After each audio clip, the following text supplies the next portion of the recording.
नमस्कार, INI news में आपका स्वागत है। आपके साथ मैं हूं प्रीति सिंह। बुलेटिन की शुरुआत करते हैं हेडलाइंस से।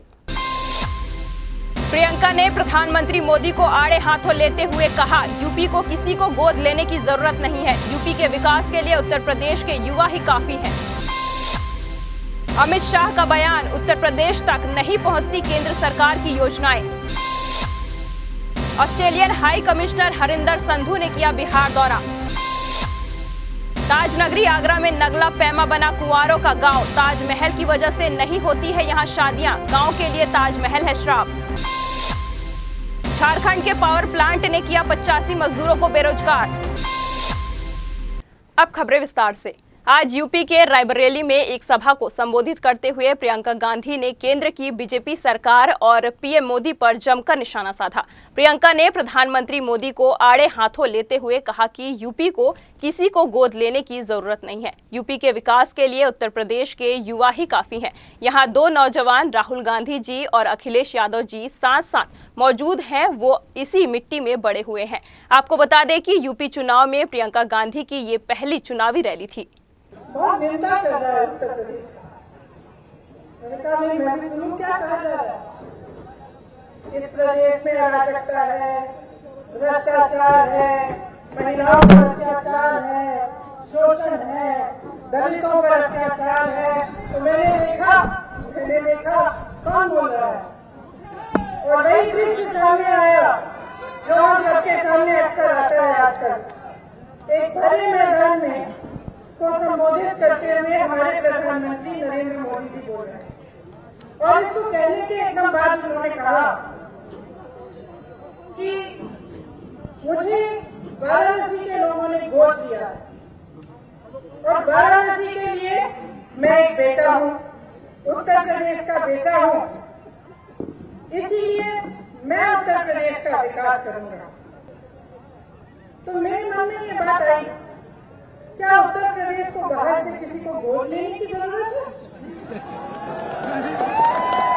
क्या यहाँ कोई नौजवान नहीं है जो आपके देश को, प्रदेश को आगे बढ़ा सकते हैं, जो विकास ला सकते हैं? आपके दो नौजवान राहुल जी और अखिलेश जी आज आपके सामने आए हैं। वो इसी मिट्टी के पड़े हुए हैं, उन्होंने आपका प्रतिनिधित्व किया है, उनके दिल में उत्तर प्रदेश है, उनकी जान में उत्तर प्रदेश है।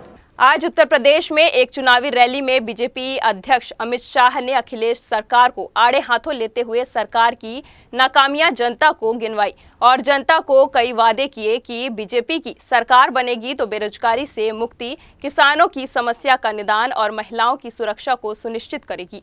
उत्तर प्रदेश में 2/3 बहुमत से भारतीय जनता पार्टी की सरकार बनने जा रही है मित्रों। 2/3 बहुमत। इस सपा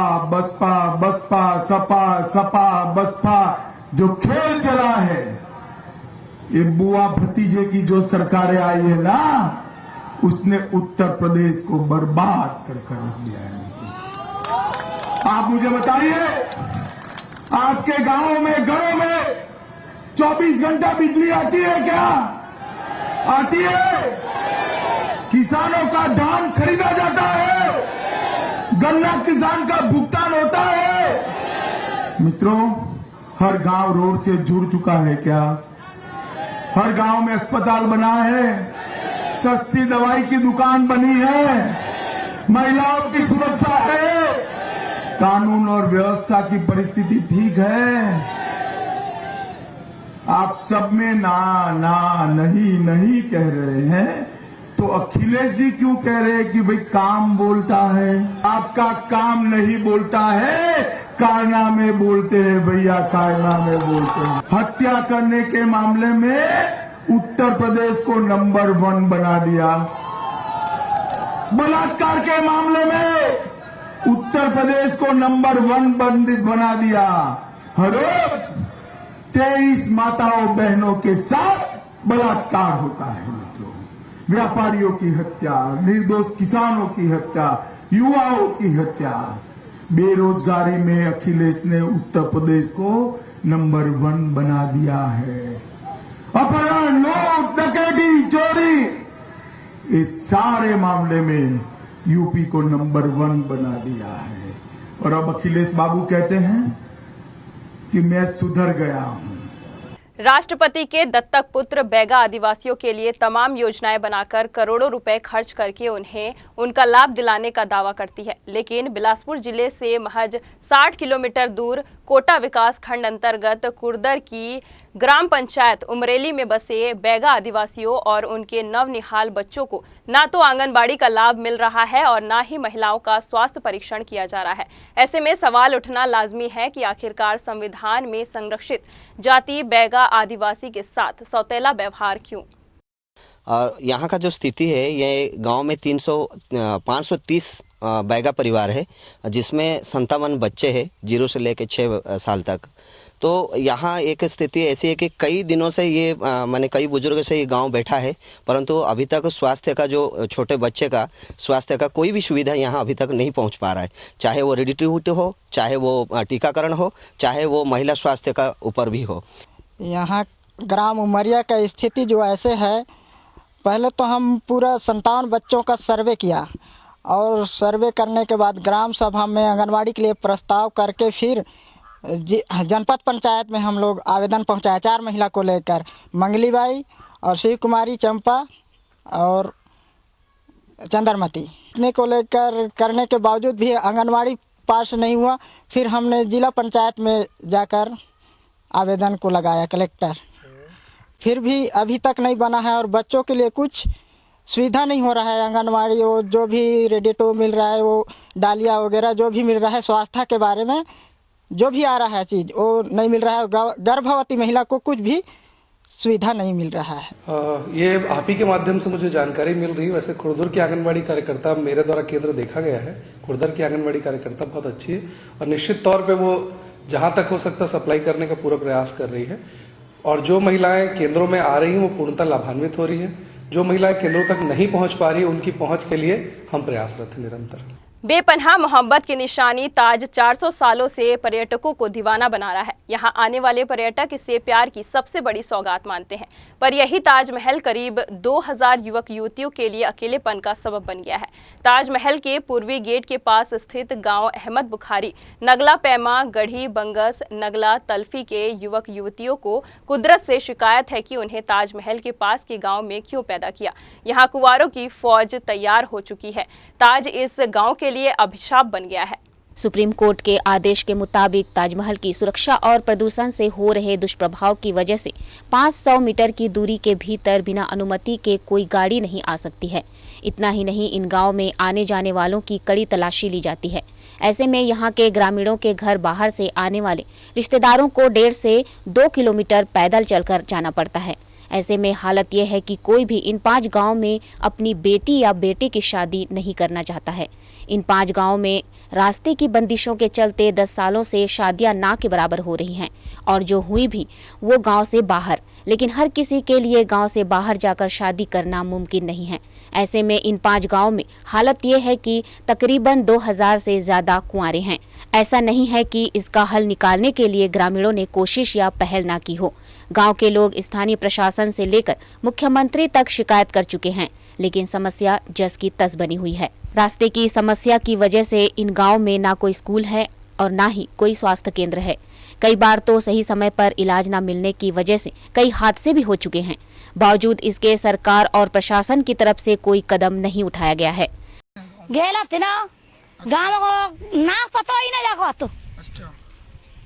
क्या क्या दिक्कतें आती हैं? इससे कहते कछु ना करन दे, तो साइकिल करन नहीं दे और कुछ करन नहीं दे, कोई बड़ा भान करन नहीं दे, कछु ना है पावत शादी पादी क्या नहीं हो पाता है? कछु ना है पावत डिलीवरी है भय नहीं, वो गैल करन नहीं दे, कछु ना शादीशुदा कोई आवत तो वहीं तो उल्ट जाता ताजमहल पे।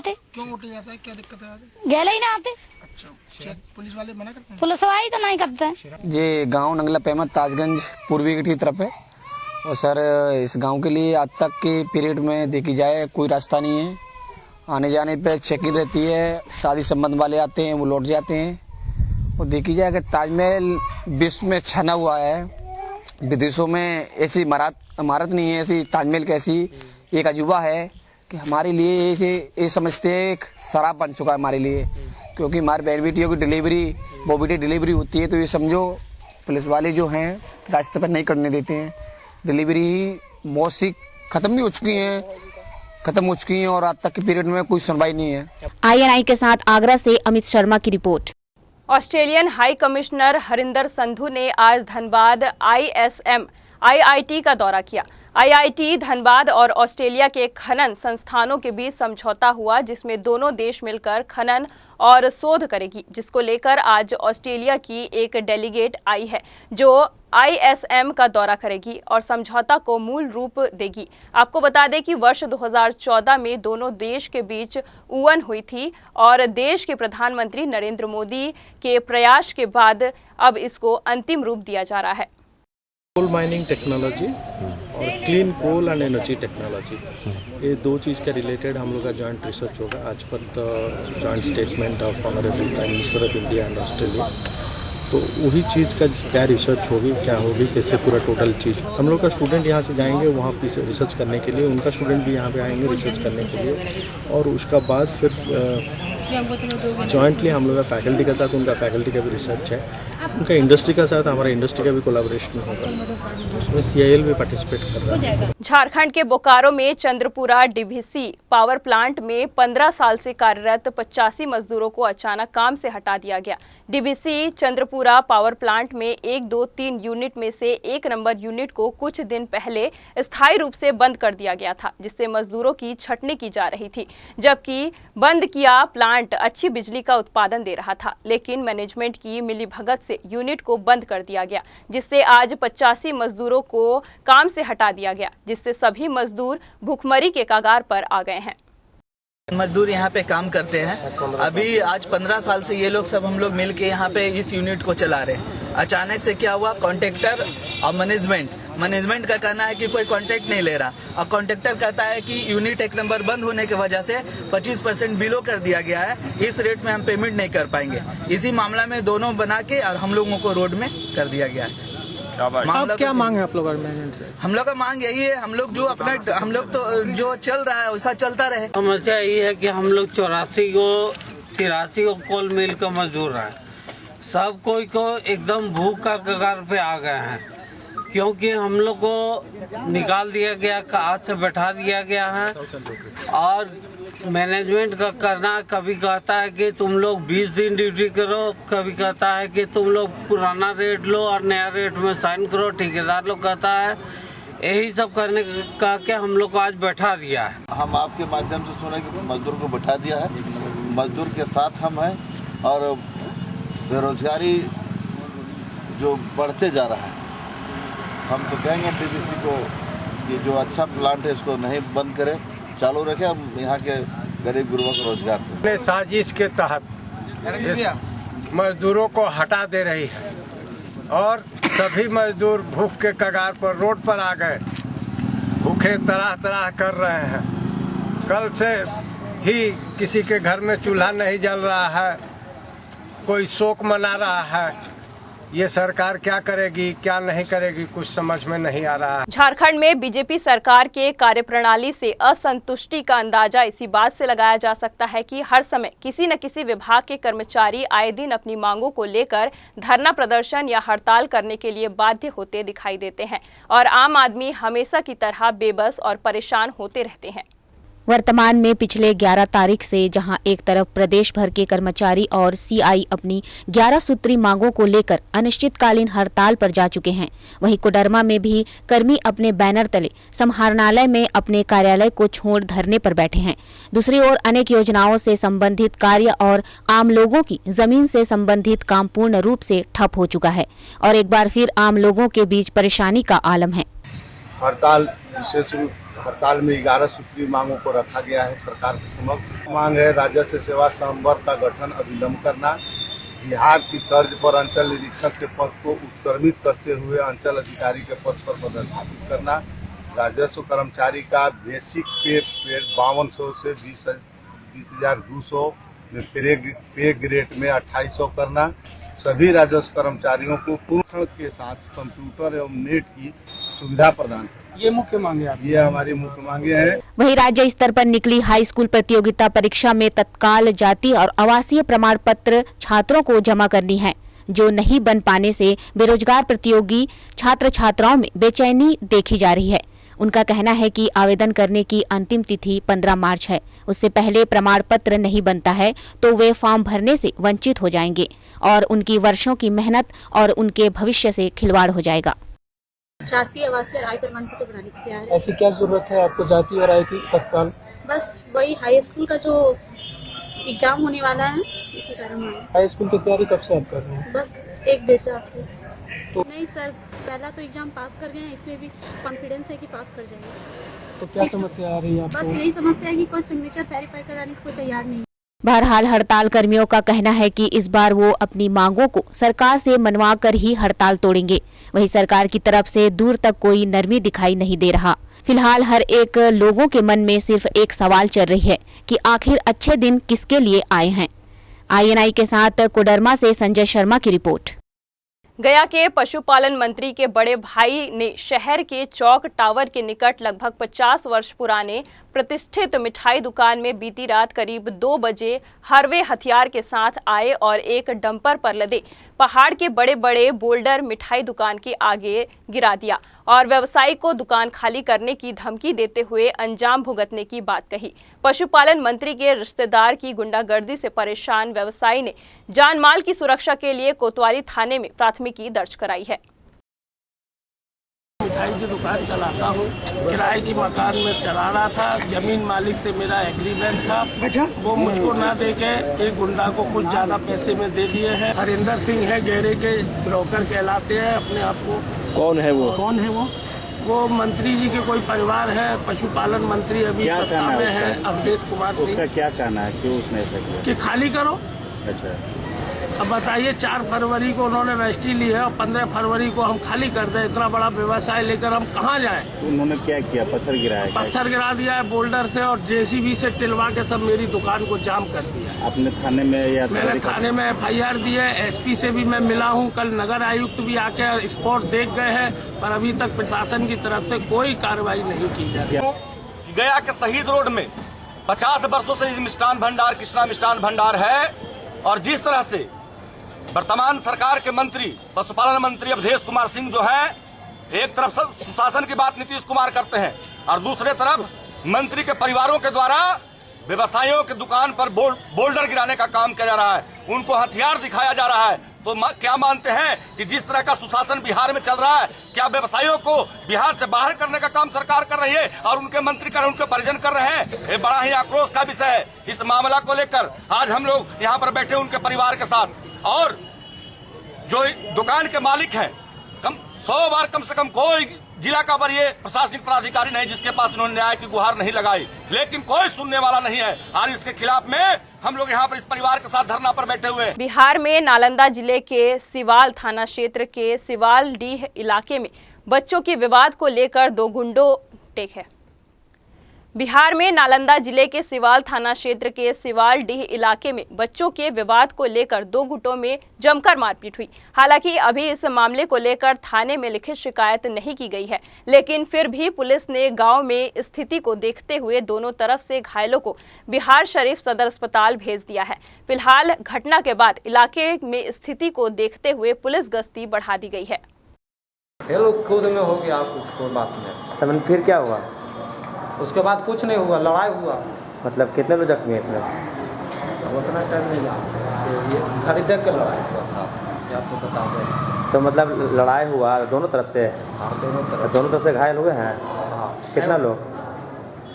करीब 2-3 गो उधर है, 2-3 गो 4 गो दोनों तरफ से हुआ। क्या मैंने लाठी डंडा से मारा गया है? लाठी से। बिहार में बांका जिले के चांदन थाना के चांदन बाजार के स्टेट बैंक में 9:30 बजे बैंक खुलते ही सभी बैंक कर्मी को बंधक बनाकर 39 लाख रुपए की लूट को अंजाम देकर भागने में सफल रहे लुटेरे। घटना के बाद वरिष्ठ अधिकारी जांच में जुटे। 6 लुटेरे बैंक खुलते ही चांदन थाना के चांदन बाजार के स्टेट बैंक में घुसकर सीसीटीवी का तार काटकर सभी बैंक कर्मी का मोबाइल बंद करवाकर पिस्टल के बल पर बंधक बना लिया एवं बाथरूम में बंद कर लॉकर का चाबी लेकर 39 लाख रुपए लेकर भाग निकले। घटना के बाद वरिष्ठ अधिकारी जांच में जुट गए हैं। बैंक के खुलते छूटे 9 बजे अपराधी आ गए थे और बैंक के कर्मचारियों को कंट्रोल में कर करके बैंक का माहौल डुबा करके और लूट करके। कितनी राशि? 39 लाख। संख्या क्या? 6 अपराधी आए थे बैंक से। अभी तक किसी गिरफ्तारी नहीं? चिन्हित कर लिया गया है बैंक पे और गिरफ्तारी भी जल्द। INI के साथ बांका से वीरेंद्र सिन्हा की रिपोर्ट। बिहार में सासाराम समाहरणालय के समक्ष जन अधिकार पार्टी के तत्वाधान में 1 दिवसीय धरना दिया गया, जिसकी अध्यक्षता बैचू सिंह महतो ने की। बिहार में बढ़ते अपराध, भ्रष्टाचार और अराजकता के विरुद्ध धरना में सीएम नीतीश कुमार पर हमला बोला। आंगनबाड़ी में बढ़ते लूट खसोट, धान खरीदी, बिजली समस्या पर सरकार को कोसा। वहीं बिहार में सरकार द्वारा जितनी भी नियुक्ति की गई है उस पर धांधली का आरोप भी लगाया गया। जितनी भी बहालियां हुई है उस बहाली की नहीं, जितनी भी नीतीश कुमार के राज्य में जितनी भी योजनाएं और जितनी भी बहाली हुई है सबको हम लोग सीबीआई से जांच की मांग करते हैं और उम्मीद करते हैं कि अब सीबीआई से जांच जब तक नहीं कराई जाएगी तब तक दूध का दूध और पानी का पानी नहीं हो पाएगा। इसलिए हम लोग राज्य सरकार से और भारत सरकार से हम लोग मांग करते हैं कि नीतीश कुमार को बर्खास्त करके और बिहार में राष्ट्रपति शासन लागू करके और जितनी भी बहाली है उसको न्यायिक जांच कराई। आगरा के थाना हरि पर्वत पर बने सेंट पॉल स्कूल के बाहर खड़े स्कूल के वाहनों को एक दबंग दरोगा ने अपना शिकार बना दिया।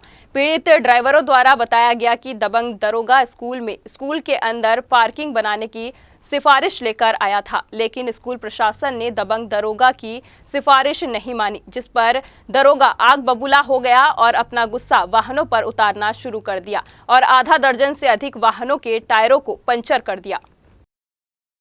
मामला ये हुआ कि हम लोग अपनी गाड़ी में बैठे हुए थे, हमने देखा कि पुलिस की गाड़ी आकर रुकी है।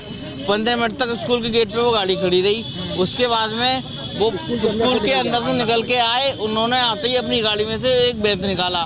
हम ड्राइवर लोगों को उन्होंने मारना शुरू कर दिया, 4 लोगों को। एक बैग मेरे स्वयं अपने पैर में भी पड़ा है और उसके बाद में फिर उन्होंने सूजा निकाल के गाड़ियों के टायर पंचर कर दी। एक गाड़ी के 4 टायर पंचर करे हैं। हमारी यही मांग है कि या तो हमारे स्कूल के अंदर हमें पार्किंग दे दी जाए। मैडम का कहना है हम स्कूल के अंदर नहीं देंगे। स्कूल के अंदर नहीं दी जा रही तो कुछ दिन के लिए मतलब कुछ टाइम पहले हम स्कूल की छुट्टी से डिवाइडर के अंदर अपनी गाड़ियां खड़ी करते हैं, उसके बावजूद भी हमें आज ये सब झेलना पड़ा है। बाद बाकी कुछ दिन पहले तक जैसे आगरा में कोई वीआईपी वगैरह आते तो हमें अलाउंस कर दिया जाता है, हम अपनी गाड़ी हटा लेते हैं। तो इस वजह से हमें पार्किंग की रिक्वायरमेंट है। झारखंड में गिरिडीह के उप विकास आयुक्त ने गिरिडीह के डुमरी प्रखंड के मुखिया, पंचायत सेवक, रोजगार सेवकों के एक साथ प्रखंड में चल रहे विकास कार्यों की समीक्षात्मक बैठक कर क्षेत्र में चल रहे विकास कार्यों का जायजा लेते हुए कई मुखियाओं, रोजगार सेवकों को फटकार लगाई और कहा काम के प्रति जागरूक रहे, नहीं तो प्रशासन कड़ी कदम उठाएगी। प्रधानमंत्री आवास योजना, लंबित इंदिरा आवास योजना, नरेगा, पंचायत भवन, आंगनवाड़ी केंद्र इत्यादियों की समीक्षा की गई। जो इनका टारगेट है उसके अनुसार क्या कार्य कर रहे हैं उसकी हम लोगों ने समीक्षा की।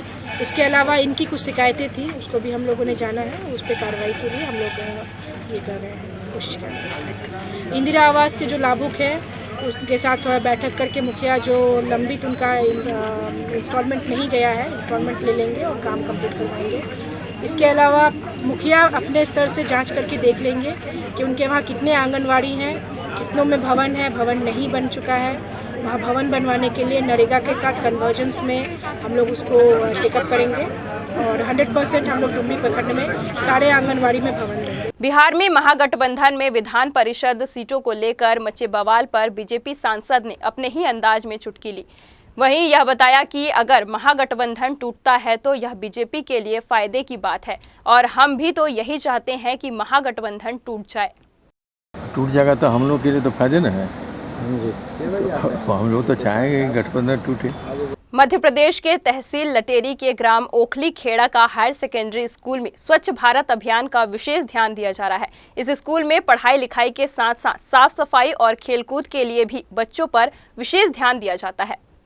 यहाँ पर सबसे बड़ी विशेषता यहाँ का स्टाफ और यहाँ के गांव के लोगों का बहुत अच्छा सपोर्ट मिलता है। जो भी हमारी छोटी मोटी समस्या होती है हम गांव के लोगों से मिलकर उसको सॉल्व कर लेते हैं। और हर तरह की जैसे बच्चों से संबंधित कोई समस्या होती है उनकी उपस्थिति से या यहाँ का रख रखाव बिल्डिंग के बारे में होता है तो गांव के लोगों का पूरा सपोर्ट मिलता है। कि बच्चों के ज्ञान से के लिए एक पैनल बनाई हुई टीचरों की पूरी सब अलग अलग अपने अपने दायित्व सौंप दिए गए और वो उन दायित्वों का निर्वहन सही तरीके से करते हैं। और स्वच्छता के बारे में हमारे यहाँ सब बच्चों की एक ऐसी टीम बनाई गई है, उस टीम के अंतर्गत सभी का एक पीरियड नियुक्त कर दिया गया है कि आपको क्या देखना स्वच्छता के बारे में, ग्राउंड की सफाई या क्लास की सफाई, ये सारे बच्चे मेंटेन करते हैं और हमारा स्टाफ जो होता है पूरे तरीके से सपोर्ट करता है। बिहार में जनाधिकार पार्टी के बैनर तले पटना के गर्दनी बाग में 1 दिवसीय धरना दिया गया।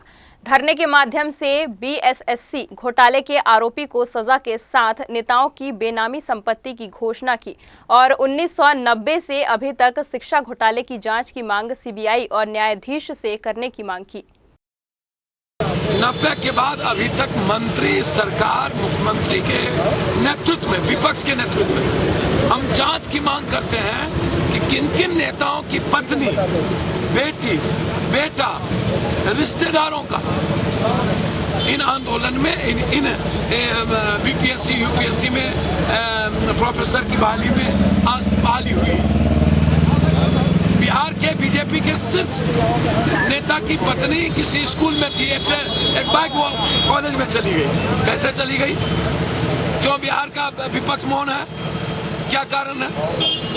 हम जानना चाहते हैं। इस बिहार के छात्रों के भविष्य के साथ खिलवाड़ किया है, गरीबों की जिंदगी के साथ खिलवाड़ किया है। इन नेता, डॉन और माफिया, क्या कारण है कि मेवालाल चौधरी को एमएलए बना दिया गया, लालकेश्वर को 2 बार चेयरमैन दे दिया गया, उसकी पत्नी को एमएलए बना दिया गया, मेवालाल चौधरी की पत्नी को बना दिया गया। बिहार में शेखपुरा जिले के कोसुम्भा ओपी अंतर्गत खगड़ा गांव में पान की बरेठी के अंदर बाघ की सूचना पर गांव में हड़कंप मच गया। खेती में लगा किसान जब पान के फसल में कीटनाशक दवा छिड़क रहा था उसी वक्त बाघ पर नजर पड़ गया। बाघ को देखते ही किसान भाग निकला।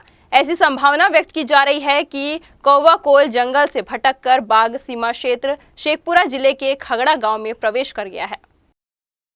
वो दवा देते देते मतलब हमको नज़र जैसे ही इधर घुमाए तो बाघ हमको दिखाई दिया। बाघ दिखाई देते हुए बस हम 1 मिनट वहाँ नहीं रुके, ना मशीन और डिब्बा वहीं छोड़ दिए, अभी तक वहीं है ये। और उसके बाद हम दूसरे रास्ते से निकल गए। पेठा के अंदर उस टाइम हम अकेले थे। बाद में फिर और लोग गए? बाद में तो बहुत जब हम भागे तो सब लोग हमसे बोले कि आप डर से मतलब कोई दूसरा जानवर देखे लेकिन कह रहे हैं कि बाघ है। तो कहा ठीक है भाई आप लोग भी चल के जरा देखिए।